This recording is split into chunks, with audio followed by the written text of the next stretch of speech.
Today. I'm the fourth generation on our family farm, and so we've been there for quite a while. We've kind of always been a very diversified farm. We started with greenhouses. Sorry. So we've always had greenhouses. Back when the county was kind of full of canning factories, we used to do a lot of tomato transplants as well as growing our own tomatoes. And then we've also kind of always had the cottages on the water side. Those have been there since the 20s, I think, when they were first built. And so now we've started growing cut flowers. So you can see this is our field of dahlias. This year we had about 8,000 dahlias in. And so you can see those all get planted through biodegradable mulch with drip tape. And then there's kind of landscape fabric between all the rows. And the picture kind of cuts off. The field goes quite a ways further to the right.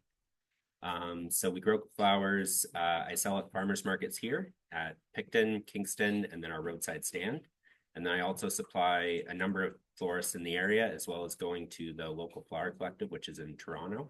So that's kind of a farm collective connecting local flower farmers with Toronto area florists. So that's been really good for us. So on our farm, we still have the greenhouses. So we do hanging baskets, annual bedding plants. We have the dahlia tubers, which are available every spring. We still do market vegetable transplants for a few of the farms in the county, as well as for ourselves and all of our own cut flowers, which we start. In the spring, we start with our first cut flowers are the ranunculus and the annuums. So they're in a high tunnel. Then we move into the peonies. We have a small peony field. And then once they're done, there's a few perennials that come on, and then the annuals start kind of end of July.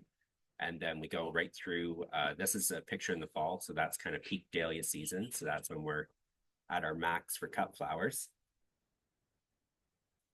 And then I think I mentioned we still have the cottages. So we have 5 cottages on the water side. Good. And so there's always kind of been that agro-tourism. Sorry. There you go. You're good. So we've always kind of had that agro-tourism side with the cottages and people coming to the farm. And then, of course, the Bay of Quinny's always been known for its fishing. So we've always had that. A few other things we do on the farm. We have, I think I mentioned, we have vegetables. Our main crops are kind of tomatoes, peppers, pumpkins, and squash. So we always have like a really big display out in the fall. Fall is kind of our busiest time with like the flower fields at its max. The vegetables are kind of all coming off. You've got that big fall bountiful harvest. What else? Sorry. I think highlighting your cabins because you've really upgraded them. Yes, yeah. So obviously the original ones were not nearly as big as they are now. Originally it was more like a lodge style. So there was they were kind of more like a bunkie, and then there was like a lodge where they got 3 meals a day, all fed. Now obviously they've been upgraded. They have their own bathrooms, own kitchens, they're like mini houses. So we've changed, modernized those over the years. We've changed and modernized the rest of the farm. Obviously there's not the canning factories anymore, so we don't grow nearly as many tomatoes as we used to, but they're still a big part of our farm.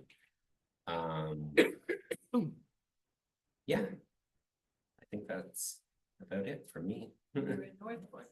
Yes, we're in Northport, so we're on the northern end of Prince Edward County, right out by the Skyway Bridge.